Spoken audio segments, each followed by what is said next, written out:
Assalamualaikum warahmatullahi wabarakatuh. Selamat datang kembali di podcast Halo Sehat Rumah Sakit Umum Bakti Asi. Dan tentunya kesempatan kali ini Adisti ditemani oleh dokter cantik, salah satu dokter spesialis di Rumah Sakit Umum Bakti Asi. Kita mau kenalan dulu.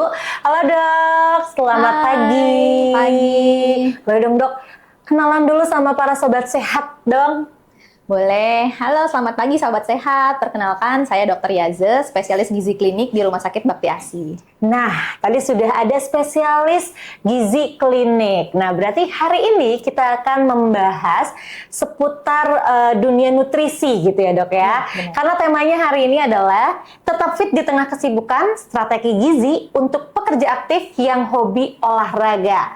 Kerja jalan, olahraga jalan, dan nutrisi jangan sampai ketinggalan. Nah, kalau misalkan kita lihat ya dok ya, fenomenanya saat ini tuh sebenarnya bagus banget ya dok. Orang-orang kayaknya lagi semangat-semangatnya buat olahraga gitu ya. Jadi biasanya pagi sampai sore kerja, pulang masih nyempetin olahraga gitu ya, baru pulang ke rumah. Tapi kadang-kadang kita suka lupa nih sama untuk menjaga asupan nutrisinya nih dok. Iya, ya kan? Padahal sebenarnya olahraganya udah bagus nih ya kan? Nah, hari ini kita akan membahas itu ya dok ya, nanti mungkin dokter juga akan memberikan informasi-informasi, edukasi-edukasi juga buat para sobat sehat. Mungkin banyak yang relate nih sekarang yang aktif banget, kerja iya, olahraga iya, tapi makan atau nutrisinya mungkin kurang terjaga. Kita akan banyak mencari tahu dari dokter Reza hari ini gitu. Nah dok, mungkin pertanyaan yang pertama nih dok. Sebenarnya apa sih dok yang dimaksud dengan asupan gizi seimbang untuk seseorang yang rutin berolahraga? Oke, makasih ya atas pertanyaannya. Jadi gizi seimbang itu adalah asupan yang mencukupi mulai dari kebutuhan energi, makronutrien, mikronutrien sesuai dengan tubuhnya. Jadi untuk orang yang rutin olahraga, itu nutrisinya harus mendukung mulai dari kebutuhan energinya, protein, kemudian performanya, sama recovery-nya juga. Jadi bukan sekedar makan sehat aja, tapi sesuai dengan kebutuhan tubuhnya gitu.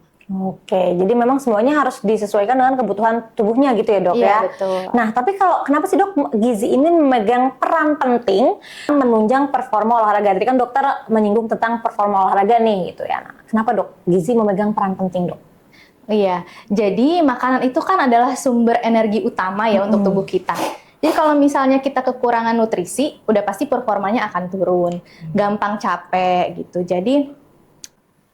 Jadi makanan itu adalah sumber energi utama untuk tubuh kita. Jadi kalau misalnya asupannya kurang, udah pasti performanya menurun, terus tingkat kelelahannya akan meningkat. Jadi olahraga itu memang butuh latihan, tapi performa ditentukan sama nutrisinya. Oke, nah itu ya mungkin yang harus digaris bawahi adalah performa itu dipengaruhi atau misalkan tergantung dengan asupan gizi ya dok ya? Betul. Nah jadi nggak bisa tuh asal makan juga nggak bisa ya dok? Iya benar. Nah dok, kalau misalkan kebutuhan nutrisi utama bagi penggiat olahraga di usia produktif apa aja dok? Biar nggak salah nih. Iya benar-benar. Jadi yang pertama ada karbohidrat, dia sebagai sumber energi. Lalu protein, jadi untuk perbaikan otot. Kemudian lemak itu sebagai sumber energi cadangan dan untuk hormonal juga tuh fungsinya. Lalu kita tetap butuh vitamin dan mineral karena dia menunjang fungsi tubuh kita. Oke, jadi karbohidrat, protein, lemak, vitamin, dan mineral itu semuanya harus seimbang ya dok ya? Iya benar. Nggak bisa karbo aja deh gitu ya, atau protein aja deh gitu, nggak bisa di skip-skip gitu ya dok. Nah dok, kalau misalkan peran karbohidrat sendiri nih dok, seberapa penting sih dok dalam aktivitas olahraga? Ya, jadi karbohidrat itu adalah bahan bakar ketika kita sedang olahraga. Jadi kalau kita kekurangan karbohidrat, udah pasti kita gampang lelah. Jadi karbohidrat itu bukan musuh. Karbohidrat itu justru adalah sumber energi. Nah ini kadang-kadang yang suka salah kaprah ya dok. Kadang-kadang nih kalau misalkan biasanya, oh ada suara. Bisa-bisanya dia paranu. Nah biasanya itu salah kaprah tuh kadang-kadang di situ ya dok ya. Biasanya tuh orang kalau misalkan udah mulai olahraga kan tujuannya tuh biasanya antara pengen sehat sama pengen kurus ya dok. Iya. Nah biasanya ngurang-ngurangin karbo tuh dok. Terus biasanya dia ngesapelnya dengan banyak protein gitu ya. Jadi makan proteinnya banyak, karbonya malah dihilangkan gitu. Benar. Nah sebenarnya kalau protein itu mengapa sih dok dibutuhkan setelah olahraga dan berapa kebutuhan idealnya? Iya. Kalau protein itu memang penting nih untuk orang-orang yang suka olahraga, yang rutin olahraga. Karena dia itu memperbaiki dan juga membantu membentuk ulang nih otot-otot yang setelah kita olahraga tadi. Jadi protein itu fungsinya untuk memperbaiki dan membentuk ulang otot-otot yang tadi sudah kita pakai untuk olahraga. Jadi kalau misalnya kebutuhan untuk sehari itu 1,2 sampai 2 gram per kilogram berat badan per hari itu. Jadi kalau misalnya berat badannya 65 kilogram, berarti per hari dia butuh 130 gram protein. Wow. Jadi untuk recovery yang optimal itu dari protein yang tepat. Oh gitu. Jadi itu 1,5 sampai 2 kali berat badan pasiennya gitu ya dok? Iya, Atau 1,2 sampai 2 gram. Nah berarti kalau misalkan yang tidak berolahraga apakah sama atau ada perbedaan antara yang berolahraga dan tidak dok? Iya, biasanya ada perbedaan. Jadi memang per individu itu tidak bisa disamaratakan. Gitu. Iya biasanya karena kalau kita kan kadang-kadang bermodalkan mungkin kalau sekarang googling gitu ya. Nah padahal sebenarnya kebutuhan setiap orang itu berbeda-beda ya. Iya, Jadi kalau benar, misalkan beda-beda. nutrisi, gizi dan lain-lain itu memang sangat personal ya dok ya? Iya, benar, personal, Oke, individual ya. Individual gitu ya. Nah kalau tadi karbohidrat sudah, kalau karbohidrat itu berarti sangat penting karena itu memang bahan bakar utamanya ya Iya. dok ya. Kalau protein itu tadi untuk membangun Membentukkan otot recovery tadi dan ya. otot-otot tadi. Kalau lemak dok masih butuh nggak sih dok? Kalau misalkan udah banyak lemaknya gimana dok? Masih butuh nggak nih lemak dok? Iya, kalau lemak tetap butuh ya, karena dia sumber energi cadangan dan dia masih punya fungsi untuk hormonal juga. Jadi lemak tuh tetap harus ada, cuman kita pinter-pinter untuk milih lemak sehat. Lemak Oh, sehat oke. itu contohnya kayak telur, kacang-kacangan, alpukat, ikan juga seperti ikan sarden, ikan tongkol, dan ada minyak zaitun sama minyak kelapa. Oke, jadi lemak itu butuh juga tapi dipilih-pilih gitu Iya, ya dok ya. benar. Nah ada lemak yang baik, ada lemak-lemak yang kayaknya Kurang baik ya. Kurang baik, jangan deh gitu ya, jangan banyak-banyak benar. gitu ya dok ya. Nah kalau tadi karbohidrat, lemak, protein udah, kalau mineral dan vitamin itu fungsinya apa dok? Ya, mineral sama vitamin juga penting tuh. Jadi dia sebagai penunjang untuk metabolisme energi kita, terus untuk fungsi otot juga, sama yang paling penting ada sistem imun juga. Jadi untuk sistem imun. Jadi mineral sama vitamin kalau kita mengalami defisiensi itu biasanya performanya juga turun, kadang-kadang suka nggak disadari. Oke, nah kalau misalkan dok kita kembali lagi dari tadi tujuan olahraga gitu ya dok ya. Ada orang-orang yang olahraga pengen nurunin berat badan, ada juga orang-orang yang berolahraga untuk naikin berat badan gitu. Itu kan pasti asupan nutrisi gizinya juga akan berbeda ya dok ya itu. Dan itu maksudnya kalau misalkan kita pengen tahu nih dok, mungkin secara garis besarnya seperti apa sih dok gitu? Ya, jadi kalau untuk orang yang pengen naikin berat badan, itu biasanya disarankan beberapa olahraga kayak kardio misalnya ya. Jadi itu pasti akan lebih kita butuhkan energi dan karbohidratnya. Tapi kalau misalnya orang yang ingin pembentukan otot, itu biasanya disarankan latihan beban. Nah ini lebih ke proteinnya lebih tinggi untuk pembentukan ototnya gitu. Oke, jadi tujuannya berbeda, prosesnya juga berbeda ya, dari pemilihan makanannya, nutrisi yang masuk, juga pemilihan olahraganya gitu ya dok ya. Nah kalau misalkan nih dok, sobat sehat kan bingung ya dok gitu, kira-kira nih saya yang tepat untuk saya apa dan lain-lain itu bisa langsung datang ke dokter ya berarti ya? Ya benar, bisa langsung konsultasi ke Bakti Asih ya, ke Poli Gizi Klinik. Ke polinya dokter Yaze. Dokter Yaze prakteknya hari Senin, Rabu dan Sabtu ya dok ya? Ya, benar. Kalau Senin dan Rabu itu dari jam 17 sampai jam 20, jadi pulang-pulang kantor bisa mampir ya dok ya ke Bakti Asih, ketemu dokter Yaze dulu.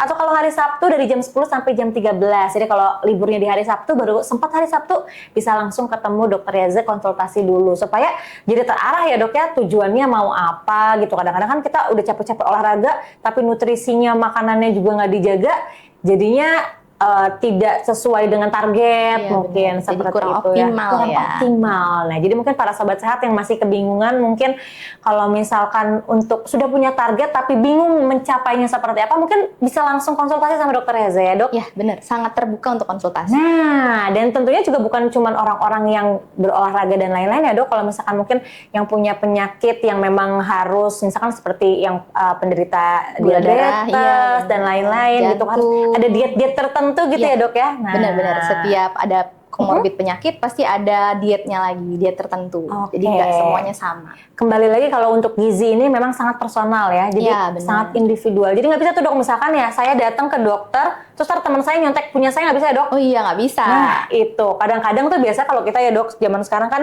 gampang banget mendapatkan informasi ya dok. Gitu kita nonton YouTube atau lihat TikTok, oh orang ini bisa berhasil, kita ikutin ternyata nggak works di kita gitu ya. Benar. Karena kembali lagi tadi itu ya, berbeda orang beda lagi juga. Beda juga untuk nutrisinya, kebutuhannya. Gitu. Jadi daripada sobat sehat nih menerka-nerka di rumah gitu ya, daripada sudah tebak-tebakan ya. Betul, tebak-tebakan, mending langsung ketemu dokter Reza aja ya, Dok. Ya, betul. Hari Senin, Rabu, dan Sabtu. Oke, nah Dok, kita kembali lagi ke tadi perolahragaan dan nutrisi, Dok. Nah, kalau tadi kan asupan makanan, asupan nutrisi setelah dan sebelum. Kalau misalkan hidrasi, Dok, seberapa penting sih, Dok, hidrasi sebelum, saat, dan juga setelah olahraga? Ya, kalau hidrasi itu udah pasti penting banget. Jadi kalau misalnya kita ada hidrasi ringan, udah pasti performanya saat olahraga ya berkurang. Fokusnya juga pasti berkurang. Lalu kita gampang lelah. Jadi kalau misalnya kita udah merasa haus, sebenarnya itu udah terlambat. Jadi harus minum sebelum haus. Tipsnya sih bawa tumbler ya. Betul.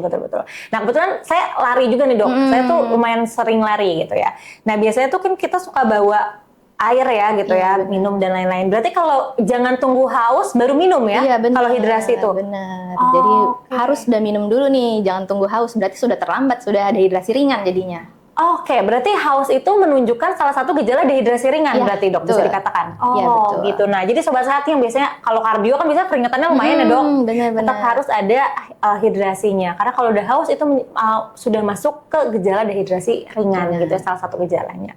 Oke, nah Dok, kalau misalkan ini mungkin waktu makan. Nah, biasanya waktu makan ini juga kadang-kadang suka masih jadi perdebatan kan, Dok, gitu ya, kayak gak boleh makan setelah olahraga nanti tambah gemuk atau di atas jam berapa dan lain-lain. Sebenarnya, Dok, kapan waktu makan yang ideal sebelum dan setelah olahraga? Ya, jadi idealnya untuk waktu makan itu 1-2 jam sebelum olahraga. Itu untuk energi. Tuh, itu isinya bisa protein dan serat. Terus kalau setelah olahraga itu 1-2 jam juga untuk recovery. Itu bisa ditambahin karbohidrat walaupun cuma sedikit ya. Jadi ada karbohidrat, ada protein, sama ada seratnya juga. Gitu. Ya, jadi timing itu penting nih untuk mendukung performa olahraga kita. Oke, jadi 1-2 jam sebelum dan 1-2 jam sesudah. Iya. Gitu. Nah, kalau misalkan biasanya, Dok, kalau misalkan pagi-pagi nih, kan ada orang yang lari pagi atau mungkin berenangnya pagi-pagi gitu, atau olahraganya sebelum berkegiatan, aktivitas. Boleh nggak sih, Dok, dalam perut kosong kita melakukan olahraga? Oh iya, kalau untuk perut kosong itu tidak disarankan sebenarnya. Jadi kan kita butuh energi nih buat berkegiatan. Jadi tetap harus ada asupan walaupun ringan. Jadi walaupun sebelum berolahraga itu disarankan untuk tetap ada asupan ringan. Jadi jangan biarkan kita berolahraga dalam keadaan tangki kosong. Oke, Dok. Nah, sekarang nih mungkin pertanyaan Adisti akan banyak yang pengen nanya juga sebenarnya sobat sehat nih, Dok. Gimana sih, Dok, caranya mengatur pola makan bagi orang yang ingin menurunkan berat badan tapi tetap aktif berolahraga? Ya, jadi ada namanya defisit kalori ringan. Nah, itu bisa tuh diterapkan supaya tetap tercukupi nutrisinya, proteinnya. Terus harus ada, biasanya saya pakai perbandingan 80/20 tuh. Jadi nggak perlu 100% perfect untuk clean eating. Yang penting tetap happy selama ngejalanin diet gitu. Oke, jadi sebenarnya nggak boleh terlalu ekstrim ya, Dok? Iya, benar. Banyak nih biasanya yang kayak saking pengen cepatnya gitu ya. Misalkan, aduh bulan depan ada kondangan gitu ya, wah semangat nih dietnya gitu ya. Jadi ekstrem itu juga tentunya nggak baik ya, Dok, ya? Baik. Takutnya nanti jadi di-strict semua nih. Dihilang-hilangin nih makronutriennya. Betul. Dan jadi lebih baik sih memang sebenarnya harus dipantau juga ya, asupannya, olahraganya, apa pilihan olahraganya tadi. Nah, jadi sobat sehat kalau misalkan mau aman, mau targetnya bisa lebih cepat tercapai, alangkah baiknya mungkin ketemu dokter ya, Dok, ya, konsultasi langsung. Kebetulan kita lagi ada promo di Rumah Sakit Umum Bakti AC. Nah, jadi karena ini adalah layanan baru Gizi Klinik ini, jadi akan ada promo konsultasi dan juga body composition analyzer. Nah, mungkin, Dok, boleh dong diceritain sedikit untuk si body composition analyzer ini apa sih, Dok, sebenarnya? Iya, jadi itu untuk menilai komposisi tubuh kita nih. Mulai dari berat badan, tinggi badan udah pasti. Kemudian berat lemak, kemudian komposisi dari otot gitu. Jadi kita harus sesuaikan nanti dietnya. Si ototnya harus tetap stabil atau bahkan dinaikkan, si lemaknya yang harus diturunkan gitu. Jadi nanti meal plan-nya akan mungkin lebih sedikit dikurangi lemaknya, proteinnya akan ditinggikan gitu. Oke, lagi-lagi karena memang beda-beda itu ya dok ya, setiap orang pasti akan Iya, berbeda ya. beda hasilnya. Nah kalau kita kan bisa kalau nimbang kan di rumah cuma ketahuan berat Beratnya doang ya aja, iya gitu ya. benar. Itu udah termasuk otot, Iya, lemak dan air, lain-lain. juga Oh, kalau di tulang, sini nanti gitu. bisa di breakdown gitu ya, Iya, lemaknya benar. berapa, ototnya Otot berapa, cairan, tulang, protein, Oke. mineralnya juga Jadi sekalian. lebih menyeluruh gitu ya dok ya. Iya. Jadi kalau misalkan mungkin yang mau menaikkan atau mengurangi berat badan, alangkah baiknya mungkin konsultasi supaya bisa lebih tepat ya dok ya. Ya, benar. Gitu. Nah kalau misalkan selain ada konsultasi dan juga body composition analyzer, kita juga punya paket ya dok ya. Ya, betul. Nah betul. jadi paketnya itu, Mas paketnya itu Saya juga boleh nggak nggak tahu. tolong nih? Nggak ingat. Paket abis ini. Nah, Oh. oke. Nah abis ini ya udah di sini. Oke. Nah, ulangi lagi ya ntar ini. Nah, jadi selain untuk konsultasi dan si body composition analyzer ini juga nanti mungkin bisa dibikinin meal plan Iya, gitu ya dok ya sama betul. dokter ya. Oke, nah kebetulan nih Sobat Sehat kita juga punya paketnya. Nah, paketnya ini ada beberapa pilihan paket, nanti juga boleh lihat di sosmednya Rumah Sakit Membakti ASI. Jadi nanti udah dapat konsultasi, lalu juga nanti dapat meal plan-nya juga ya dok ya. Dan nanti juga akan dipantau secara personal ya dok ya, dan berkala juga ya Iya, dok ya. benar. Nah, jadi misalkan 3 bulan gitu ya, atau 3 kali pertemuan, nanti seperti apa progresnya dan lain-lain bisa langsung konsultasi sama dokternya gitu Iya, ya dok benar. ya. Nah, jadi kita punya 2 paket ya untuk para sobat sehat. Yang pertama adalah Nutri Prime Edition dan juga Nutri Ultimate Edition. Nah, nanti sobat sehat juga bisa memilih nih mau berapa kali pertemuannya bisa. Nah, tapi bedanya apa sih dok kalau untuk yang Nutri Prime Edition dan juga Nutri Ultimate Edition? Ya, jadi kalau untuk yang Nutri Prime itu sudah dapat konsultasi langsung dengan saya. Jadi saya bisa pantau nih kebiasaan makannya, kebiasaan istirahatnya, kemudian kebiasaan tidur dan olahraga. Kemudian saya juga memberikan meal plan sesuai dengan yang tadi sudah saya gali, misalnya anamnesa kebiasaan makan, kebiasaan ngemil, lalu ada body composition yang tadi yang sudah dijelaskan. Jadi ada berat badan yang nggak cuman beratnya aja yang kita hitung. Jadi ada air, nutrisi, protein, lemak, terus ada ototnya juga. Terus kalau yang lupa satunya apa? Nutri Ultimate. Ya, jadi kalau yang Nutri Ultimate itu lebih lengkap lagi. Jadi ada pemeriksaan darah yang menunjang untuk pemeriksaan gizinya. Di contohnya misalnya ada lupa kak apa? Itu dok, HbA1c, GDP, lipid, asam urat. Ya. Yuk. Ya, jadi kalau untuk yang ultimate ya kak? Ultimate, betul, ultimate dok. Jadi kalau untuk yang ultimate ada tambahan beberapa pemeriksaan laboratorium yang menunjang untuk nutrisinya. Contohnya nih satu, kayak misalnya pasien mengalami defisiensi vitamin D gitu. Jadi berarti asupan dari makanan vitamin D-nya harus lebih dan kita juga pemberian suplemen. Lalu di follow up nih nanti vitamin D-nya gitu, di monitoring.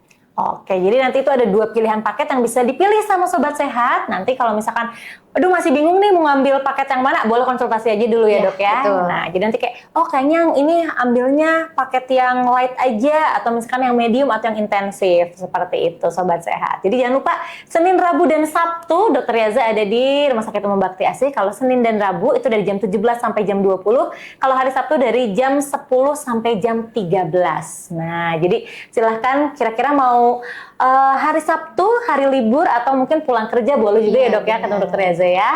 Nanti boleh cerita banyak, curcol boleh ya dok ya? Iya boleh banget. Sangat diterima ya. Betul, karena mungkin dokter juga harus tahu tadi ya dok, pola istirahatnya seperti apa, pola makannya seperti apa, dan lain-lain. Oke, kita akan kembali lagi dok, tadi kalau bahasan kita tentang olahraga dan nutrisi gitu ya. Kebutuhan gizi itu berbeda nggak sih dok? Dipengaruhi nggak dengan pilihan olahraga yang kita pilih? Misalkan olahraga kardio sama olahraga yang angkat beban, apakah kebutuhan gizinya berbeda? Ya, benar. Itu tadi sempat dijelaskan di sebelumnya. Jadi kalau kita olahraga kardio, itu pasti energi dan karbohidratnya akan lebih tinggi. Terus kalau untuk yang latihan beban, itu pasti proteinnya akan lebih tinggi untuk pembentukan otot kita. Oke dok, nah kalau misalkan yang namanya orang lagi suka-sukanya olahraga, banyak tuh dok sekarang kan yang dijual suplemen-suplemen tuh dok gitu ya, suplemen vitamin apa dan lain-lain gitu. Sebenarnya dok, untuk penggiat olahraga perlu nggak sih mengonsumsi suplemen?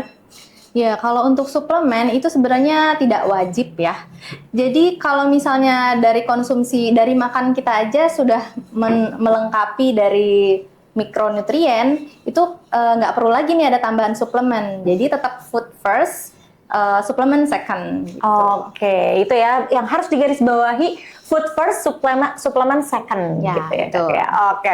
Nah, Dok, ini kita biasanya kalau di setiap podcast Halo Sehat, biasanya kita suka ada mitos dan fakta gitu ya. Jadi nanti kita akan Adici akan membacakan sebuah pernyataan, nanti dokter akan bilang ini mitos atau fakta gitu. Ya, Nah, biasanya ini mitos-mitos yang sering beredar nih, Dok, di kalangan masyarakat. Oke? Nah, Dok, sekarang nih saya mau tanya beberapa mitos yang memang kayaknya sih banyak yang percaya nih, Dok, di kalangan masyarakat ya. Nanti mungkin kalau misalkan memang mitos, boleh dijelaskan sedikit faktanya gitu ya, Dok ya. Bener nggak sih, Dok, nih? Katanya nih yang pertama, mitos pertama, makan malam membuat gemuk. Ya, itu mitos. Karena yang bikin gemuk itu bukan makan malamnya. Justru karena asupan kalorinya yang melebihi kebutuhan tubuhnya. Gitu. Jadi mitos ya? Ya, mitos ya. Mitos. Jadi, aduh nggak bisa makan nih karena udah malam, mitos ya. Jadi harus tahu berapa sih kebutuhan energinya. Misalnya cuma 1.500 kilokalori, sudah terpenuhi di sore, ya berarti nggak boleh dong dimakan malam. Tapi kalau sampai malam belum terpenuhi, masih boleh makan malam. Oke, jadi mitos makan malam bikin gendut ya. Yang kedua, Dok, produk low fat atau rendah lemak selalu lebih sehat. Mitos atau fakta? Ya, itu mitos juga. Jadi produk low fat itu biasanya memang sih lemaknya rendah, tapi dia akan tinggikan sugarnya, gulanya dia akan tinggikan. Jadi ya itu kalorinya akan meningkat juga, sama dong berarti. Oke, berarti mitos juga ya. Ya, mitos. Nah, mungkin itu bisa menjadi guidance buat para sobat sehat kalau misalkan biasanya milih produk, ini low fat nih gitu. Berarti cocok buat diet langsung dibeli. Iya. Belum tentu ya, Dok ya? Belum tentu. Jadi lihat juga tuh nutrition fact di belakang dibaca sugarnya berapa. Kalau di bawah 8 masih aman. Oh, di bawah 8 ya, Dok ya? Jadi 8 tuh udah mentok-mentok deh. Oke. Selanjutnya, Dok, mitos atau fakta, makan sedikit tapi sering meningkatkan metabolisme. Nah, kalau ini enggak juga dibilang mitos ya. Jadi untuk beberapa usia kayak lansia itu benar. Jadi boleh tuh untuk usia yang lansia makannya sedikit tapi sering, porsinya kecil-kecil tapi sering makan. Karena mereka suka cepat penuh tuh perutnya, jadi kadang-kadang suka nggak pengen makan. Jadi biasanya diakalinya adalah sedikit-sedikit tapi sering. Oke, jadi antara mitos dan Ya di tengah-tengah. di tengah-tengah ya, Dok ya, nggak mitos nggak fakta juga gitu ya, Dok ya, karena mungkin ada beberapa kasus atau kriteria khusus gitu ya, Dok ya. Nah, Dok, untuk memenuhi mitos atau fakta, benar nggak ya, Dok? Untuk memenuhi protein harian, memperbanyak makan telur harus dihindari karena kolesterol tinggi. Nah, ini yang kadang-kadang masih dipercaya ya. Jadi itu mungkin yang dihindari itu pada kuningnya ya. Oke. Jadi orang-orang pada hindari kuningnya karena takut kolesterol. Jadi sama kayak tadi, ada perhitungannya setiap orang. Lalu kita juga harus cek juga nih, berapa sih memang kadar kolesterolnya. Jangan sampai dihindari nih si putih telur, si kuning telur maksudnya. Ternyata dia butuh nih sebenarnya, masih butuh si kuning telur gitu. Terus untuk protein tadi kan sudah kita hitung ya. Jadi per orang tuh pasti beda-beda. Ada yang 1,2, ada yang 1,5, ada yang 2 gram per kilogram berat badan. Jadi untuk tahu berapa sih kebutuhan protein diri kita itu konsultasi dulu, nanti saya hitungkan. Jadi konsultasi dulu, Senin, Rabu, Sabtu bisa ketemu sama Dokter Yazek. Nah, satu pertanyaan lagi, Dok, tentang mitos dan fakta. Bener nggak sih, Dok, protein berlebihan merusak ginjal orang sehat? Mitos atau fakta? Ya, kalau ini mungkin di tengah-tengah juga, karena ada beberapa kasus kayak orang yang dengan gangguan ginjal itu memang proteinnya harus kita restriksi. Jadi tetap sama kayak tadi, per individu harus dihitung sesuai kebutuhan, sesuai dengan komorbid penyakitnya, jadi nggak bisa disamaratakan. Oke, jadi memang nggak bisa disamaratakan, jadi kita nggak bisa ikut-ikutan orang ya, Dok ya. Kan biasanya kita kayak, teman saya berhasil dengan cara ini, kita ikutin, belum tentu berhasil di badan kita gitu ya, Dok ya. Betul. Gitu. Karena kita memang harus tahu dulu nih sebenarnya apa yang dibutuhkan tubuh kita gitu. Nah, Dok, kalau tadi ini kita udah banyak banget ngebahas tentang nutrisi, juga dengan kalau misalkan dengan olahraga seperti apa nih, orang-orang yang aktif kerja olahraga kerja gitu ya. Nutrisi juga jangan sampai ketinggalan gitu kan betul. ya. Nah, Dok, mau dong boleh nggak sih sharing-sharing cerita, mungkin ada cerita yang lucu, cerita yang unik, atau mungkin yang inspiratif nih buat para sobat sehat, mungkin pengalaman-pengalaman dengan pasien-pasien dokter sebelumnya, Dok, mungkin? Jadi ada seorang wanita datang ke klinik, jadi dia itu rujukan dari dokter Okjin. Dia punya berat badan berlebih, obesitas 2 dengan IMT 34. Jadi dia sudah menikah kurang lebih 5 tahun dan dia belum memiliki anak tuh.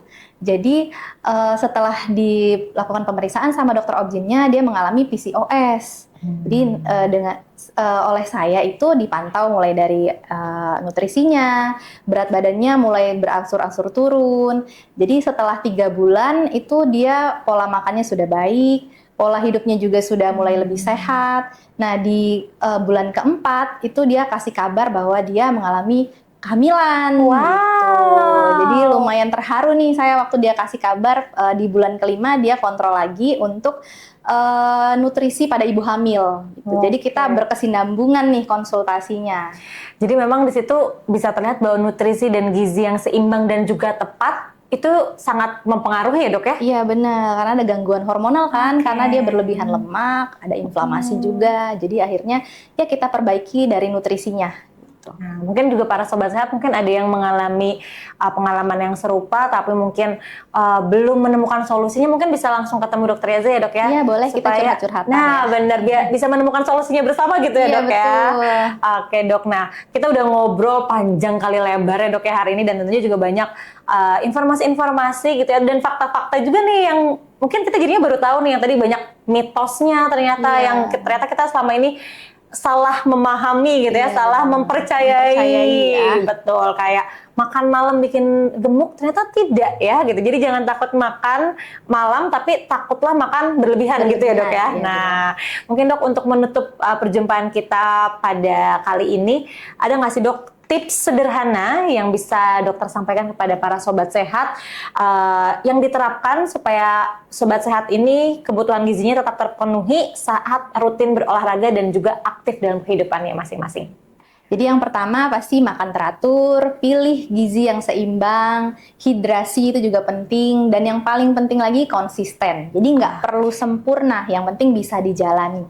Jadi konsistensi itu lebih penting daripada diet ekstrim. Wah, itu dia nih dok ya, tadi adalah konsisten itu jauh lebih penting daripada diet yang ekstrim. Nah, aduh terima kasih banyak dokter Yaza, hari ini seru banget ngobrol-ngobrolnya, banyak banget informasi dan ilmu-ilmu yang mungkin bisa kita sampaikan juga nih ke teman, saudara, dan kerabat lainnya. Mungkin sobat sehat juga bisa nanti share video ini buat orang-orang yang sobat sehat sayangi, yang cintai, yang kira-kira kayaknya butuh deh nonton si podcast ini bersama Dokter Yaza. Dan kalau misalkan butuh konsultasi sama Dokter Yaza, boleh langsung datang ke Rumah Sakit Umum Bakti Asi. Dokter Yaza berpraktek hari Senin, Rabu, dan Sabtu. Hari Senin dan Rabu jam 17 sampai jam 20, dan juga hari Sabtu di jam 10 sampai jam 13. Jadi sekali lagi terima kasih banyak ya dokter, sama-sama, sudah berbincang-bincang, ngobrol-ngobrol seru bareng kita semua di podcast Salah Sehat. Nah untuk sobat sehat juga, kalau misalkan ada yang mau request nih, kira-kira pengen bahas apa lagi ya di episode selanjutnya, boleh nanti komen aja atau juga boleh DM ke sosial medianya Rumah Sakit Umum Bakti Asi. Kalau gitu kali ini saya Adisti dan juga Dokter Yaza, spesialis gizi klinik. Nah, kita pamit undur diri dulu untuk episode kali ini. Kita ketemu lagi. Terima kasih semuanya. Wassalamualaikum warahmatullahi wabarakatuh.